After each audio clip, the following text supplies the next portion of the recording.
이사야 51장 12에서 23절 말씀입니다. 이르시되 너희를 위로하는 자는 나 곧 나이니라.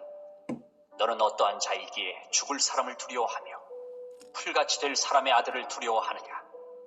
하늘을 펴고 땅의 기초를 정하고 너를 지은 자 여호와를 어찌하여 잊어버렸느냐. 너를 멸하려고 준비하는 저 학대자의 분노를 어찌하여 항상 종일 두려워하느냐. 학대자의 분노가 어디 있느냐. 결박된 포로가 속히 놓일 것이니 죽지도 아니할 것이요 구덩이로 내려가지도 아니할 것이며 그의 양식이 부족하지도 아니하리라. 나는 내 하나님 여호와라. 바다를 휘저어서 그 물결을 뒤흔들게 하는 자이니 그의 이름은 만군의 여호와니라. 사랑하는 형제 여러분, 4월 15일 토요일 저녁 목상에 오신 것을 환영합니다. 50장에서는 고난 중에 하나님을 원망하는 선민 이스라엘에게 하나님은 너희를 팔지 않았다. 너희들 스스로 팔렸다. 이렇게 정죄하셨는데요. 자기가 범죄한 줄도 모르고 하나님을 원망하는 것은 이스라엘이 말씀의 진리를 모르기 때문입니다. 그래서 그리스도는 종의 노래 제3편에서 학자의 혀를 받아 백성을 구원하며 고난을 수용함으로써 승리를 자랑했습니다. 그래서 이사야 50장 10절에 너희 중에 여호와를 경외하며 그의 종의 목소리를 청종하는 자가 누구냐. 흑암 중에 행하여 빛이 없는 자라도 여호와의 이름을 의뢰하며 자기 하나님께 의지할지어다. 이렇게 그의 종의 목소리를 청종하는 자. 그는 하나님을 의지해서 이제 구원받는다는 거죠. 하나님의 음성을 청종하는 것, 그리스도의 하나님의 종 그리스도의 목소리를 청종하는 그것이 구원받고 승리하는 비결이죠. 그래서 51장에서는 하나님은 의를 따르며 여호와를 찾아 구하는 자들을 대상으로 구원과 축복을 약속하시며 격려하십니다. 4절에 내 백성이여 내게 주의하라. 내 나라여 내게 귀를 기울이라. 이는 율법이 내게서부터 나갈 것임이라. 내가 내 공의를 만민의 빛으로 세우리라. 이렇게 하셨어요. 그리스도를 통해서 하나님의 율법 즉 새 언약에 따른 진리의 법 복음을 반포하고 그리스도를 세워 공의를 만민의 빛으로 세우리라고 약속하시는 것입니다. 그러나 이사야는 믿음으로 그 약속을 선취하고 하나님을 찬양했어요.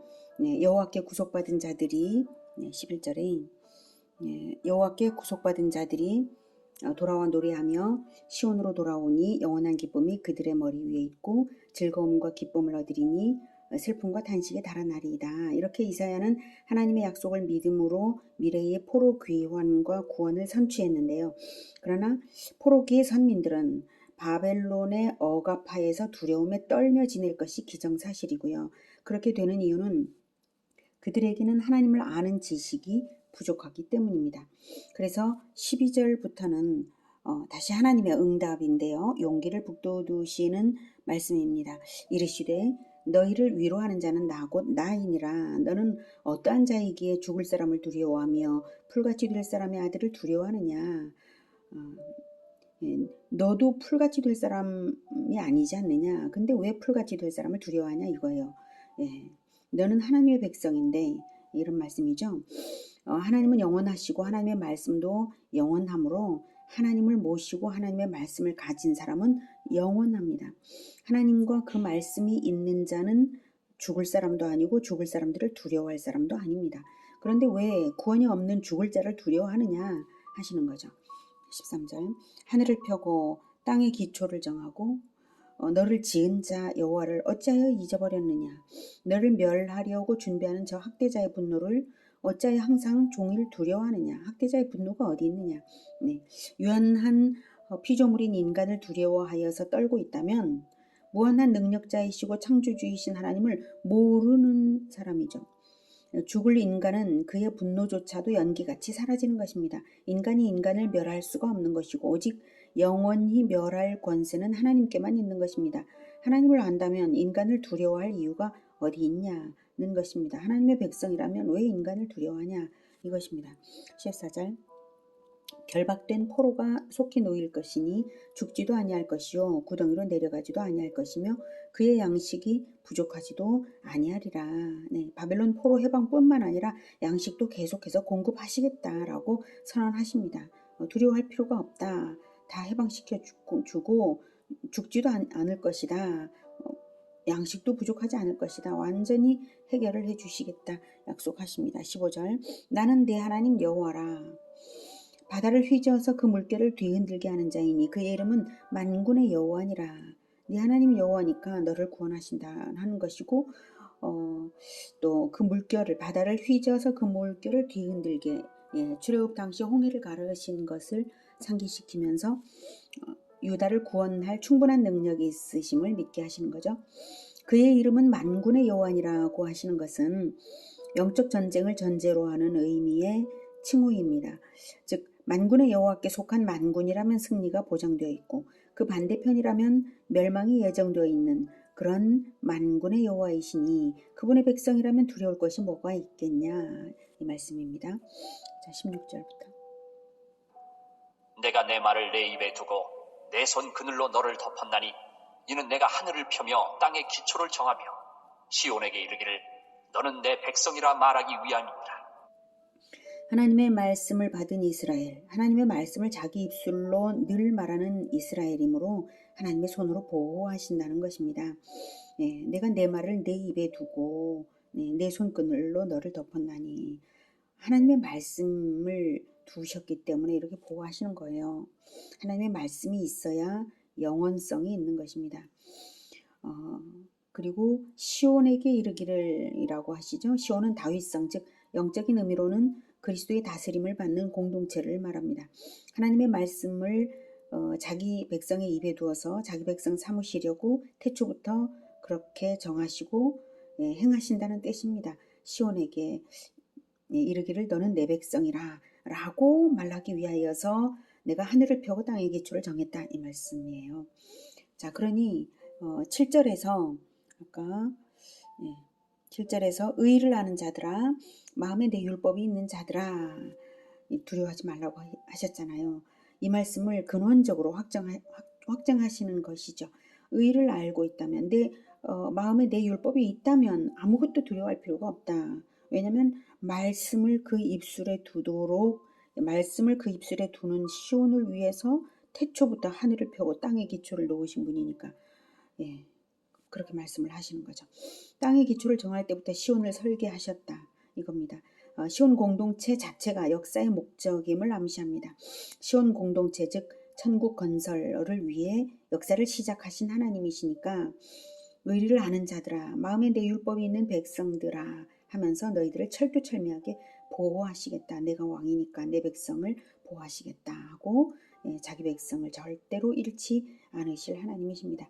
그렇다면 그렇게 구원하실 거면서 왜 이토록 극심한 고난을 주시냐고 하는 의문이 포로기 선민의 마음에 일어날 거예요.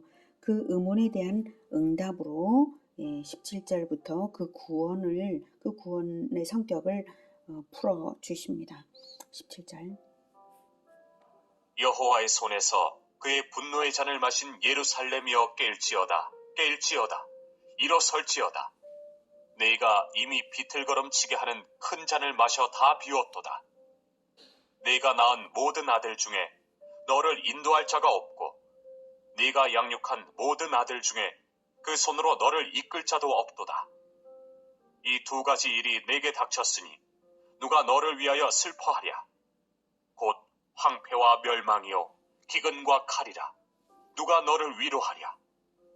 네 아들들이 곤비하여 그물에 걸린 영양같이 온 거리 모퉁이에 누웠으니 그들에게 여호와의 분노와 내 하나님의 견책이 가득하도다. 네.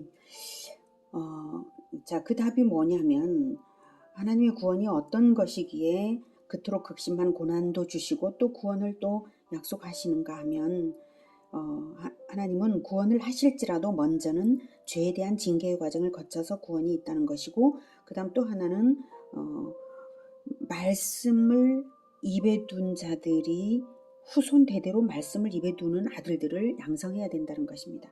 그것이 없기 때문에 극심한 고난 가운데 내던져졌던 것이죠. 자, 20절까지 그 징계받는 이유를 말씀을 하시는데 17절에 여호와의 손에서 그의 분노의 잔을 마신 그것은 하나님의 심판의 도구로 쓰임받은 바벨론의 침공을 당한 것을 비유한 말씀이죠. 이제 비틀거름치게 하는 큰 잔을 마셔 다 비웠도다. 즉 그 징계의 기간이 다 했으니 이제는 깰지어다. 네, 정신 차려라. 좀 이유를 좀 알아라. 이제 원망이나 할 때냐 이거죠. 예, 그래서 죄를 회개하고 또 아들들을 지도자들을 말씀의 사람들을 양성하지 못한 그것이 얼마나 회개거리인지를 알라는 뜻으로 깰지어다 하고 있어요. 예, 정신 차리고 하나님께 돌아오라. 18절 네가 낳은 모든 아들 중에 너를 인도할 자가 없고 네가 양육한 모든 아들 중에 그 손으로 너를 이끌 자도 없도다. 이스라엘을 인도할 아들이 없다는 것은 지도자가 없다는 것인데요. 하나님의 말씀의 진리대로 백성을 이끌 지도자가 없다는 것입니다. 이것이야말로 재난이죠. 19절 이 두 가지 일이 네게 닥쳤으니 누가 너를 위하여 슬퍼하랴. 곧 황폐와 멸망이요 기근과 칼이라. 누가 너를 위로하랴. 이 두 가지 일은 바로 이어지는 황폐와 멸망, 기근과 칼인데요. 이에 더하여서 지도력 있는 아들들이 없다는 사실이 더하여져서 두 가지입니다. 즉 외적인 재난 한 가지, 내적인 재난 또 한 가지. 그래서 둘 다 너희들에게는 재난이 둘 다 닥쳤으니 아무에게도 위로받지 못하는 이스라엘이라는 것입니다. 20절 네 아들들이 곤비하여 그물에 걸린 영양같이 온 거리 모퉁이에 누웠으니 그들에게 여호와의 분노와 내 하나님의 견책이 가득하도다. 네. 아들들이 영적으로 곤비하여서 나라를 이끌 지도자 하나 없다는 것 자체가 소망이 없는 것이에요. 예, 그 자체가 하나님께 반역한 결과입니다. 하나님의 명령이 하나님의 말씀을 부모들에게 모든 부모들에게 명령하셨죠. 모든 선민 부모들에게 자기 자녀들에게 일어날 때이든지 누울 때든지 길 갈 때이든지 앉았을 때이든지 이 말씀을 강론하라라고 하나님께서 명하셨지 않습니까? 근데 선민 유다가 아무도 그러지 않았으니까 지도자가 하나도 없는 것이죠. 예. 그렇게 하는 사람들이 있었다면 소수라도 있었다면 지도자가 왜 없겠습니까?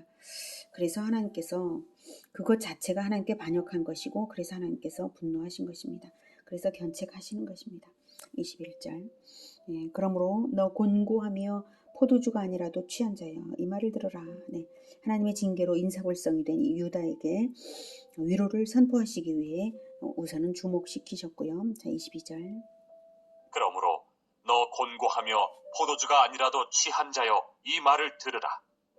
네 주 여호와 그의 백성의 억울함을 풀어주시는 네 하나님이 이같이 말씀하시되 보라, 내가 비틀거름치게 하는 잔, 곧 나의 분노의 큰 잔을 내 손에서 거두어서 내가 다시는 마시지 못하게 하고 그 잔을 너를 괴롭게 하던 자들의 손에 두리라. 그들은 일찍이 내게 이르기를 엎드리라. 우리가 넘어가리라 하던 자들이라. 너를 넘어가려는 그들에게 내가 내 허리를 땅과 같게 길거리와 같게 하였느니라 하시니라. 22절에 나의 분노의 큰 잔을 내 손에서 거두어서 23절에 그 잔을 너를 괴롭게 하던 자들의 손에 두리라. 네, 동일한 심판을 바벨론에 행하시겠다는 것입니다.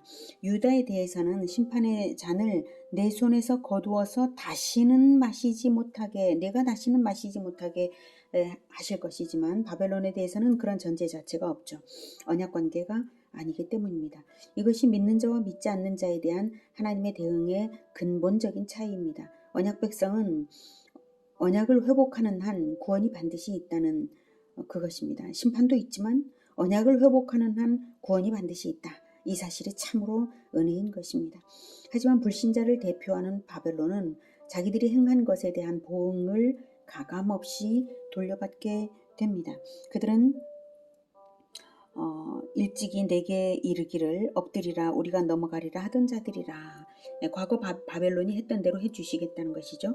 근동에서는 전쟁에서 이긴 군대가 포로된 왕들을 엎드리게 하고 그 머리를 밟았습니다. 바벨론이 유다에게 그러했던 것처럼 너를 넘어가려는 그들에게 네가 네 허리를 땅과 같게 길거리와 같게 하였느니라 하시니라. 네. 똑같이 동일하게 그들의 머리를 밟게 해주겠다 이 말씀입니다. 이것이 바벨론에 대해 유다에게 문자적으로 이루어진 것은 아니고요. 영적으로 옛뱀 마귀의 머리를 여자의 후손 그리스도가 밟아 상하게 할 것이라는 에덴의 선언대로 그리스도의 십자가와 부활로서 완전한 승리가 성취되어서 마귀의 권능이 땅에 떨어지고 예수 그리스도의 이름 앞에서 그 머리가 밟혔잖아요. 그럼으로써 성취된 예언입니다. 그러므로 이스라엘이 지금 아들들을 지도자를 양성하지 못하여서 그 극심한 고난을 당할 수밖에 없었던 것을 가르치시면서 그러나 하나님께서 직접 바로 그 구원할 아들 그리스도를 보냄으로써 이렇게 옛뱀 마귀의 머리를 밟아 상하게 하고 승리를 시키실 것입니다. 그러므로 구약 선민의 구원도 그리스도의 대속의 죽음으로써 죄값 지불하여서 이후의 심판이 면제된 것입니다. 역사 속에 단 한 번 예수님께서 오셨지만 그리스도의 대속이 있었지만 과거의 대속도 과거의 구원도 미래의 그리스도의 대속을 예표하는 여러 제사법을 통해서 그 믿음으로 선취되는 것이죠. 자, 오늘은 하나님의 언약의 말씀을 입에 두도록 시온 공동체를 건설하시고 보호하시는 하나님께서 죄에 대해서 징계를 하시고 지도자를 양성하지 않은 것에 분노하심으로 심판을 주시지만 또한 대적에게 동일한 심판을 내리심으로써 원통함을 풀어주시고 시온 백성은 다시는 심판을 당하지 않도록 면제하시는 것을 알았습니다. 그러므로 태초부터 예정하신 그리스도의 대속의 피로 인한 구원을 우리가 자손과 다음 세대에 알리고 가르쳐서 지도자를 양성해야 하겠습니다. 우리 입술에 말씀을 두신 하나님의 뜻을 이루어드리는 우리 모두가 되기를 기원합니다. 기도하겠습니다. 하나님, 유다가 멸망하게 된 것은 말씀의 지도자를 양성하지 않았기 때문임을 깨닫게 하시니 감사합니다. 또한 하나님께서는 언약 백성이 언약을 회복하면 반드시 구원하시는 것도 또한 알게 하시니 감사합니다. 하나님, 우리의 연약함을 불쌍히 여겨주시고 우리의 입술에 늘 하나님의 말씀을 넣어주시며 우리가 아들들을, 딸들을, 다음 세대들을 지도자로, 말씀의 지도자로 양육하고자 하오니 주님, 우리를 사용하여 주셔서 다음 세대를 일으켜 주시옵소서. 그래서 온 세상에 하나님의 말씀을 전파하여 많은 아들들을 양성할 수 있게 도와주시옵소서. 오직 그것이 소망입니다. 우리의 입술에 하나님의 말씀, 진리의 말씀을 풍성하게 하시고 아들들의 출산과 양성이 풍성하게 하여 주시옵소서. 예수 그리스도 이름으로 기도드립니다. 아멘. 이어지는 시간은 개인 기도 시간입니다.